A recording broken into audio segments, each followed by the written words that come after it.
নানান ঘটনা আর অঘটনের মধ্য দিয়ে চ্যাম্পিয়ন্স লিগের প্লে অফ শেষ হয়েছে, যেখানে দুইটা দল অঘটনের শিকার হয়েছে। কোনো রকমে বেঁচে গেছে বায়ার্ন মিউনিখ, পিএসজি এবং রিয়াল মাদ্রিদ দুর্দান্ত খেলেছে।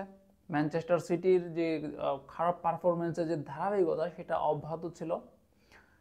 যে দুইটা দল বিদায় নিয়েছে তারা হচ্ছে এসি মিলান এবং জুভেন্টাস। ইতালির দুইটা দলই বিদায় নিয়েছে। এসি মিলান বিদায় নিয়েছে ফেইনোর্ডের বিপক্ষে, আর জুভেন্টাস বিদায় নিয়েছে পিএসভির বিপক্ষে। তুলনামূলকভাবে দুর্বল দলের বিপক্ষেই জুভেন্টাস এবং এসি মিলান বিদায় নিয়েছে। অন্যদিকে বায়ার্ন মিউনিখ তারা সেল্টিকের বিপক্ষে কোনো রকমে টিকে গিয়েছে, বলা যায় যে একটুর জন্য পচা শামুকে পা কাটেনি তাদের। অন্যদিকে পিএসজি ব্রেস্টের বিপক্ষে দ্বিতীয় লেগের ম্যাচে 7-0 গোলে জিতেছে, রীতিমতো উড়িয়ে দিয়েছে ব্রেস্টকে। আর রিয়াল মাদ্রিদ প্রথম লেগে ম্যানচেস্টার সিটিকে হারিয়েছিল 3-2 গোলে। দ্বিতীয় লেগে নিজেদের মাঠে ম্যানচেস্টার সিটিকে পরাজিত করেছে 3-1 গোলে। এই ম্যাচে আবার কিলিয়ান এমবাপ্পে করেছে হ্যাট্রিক।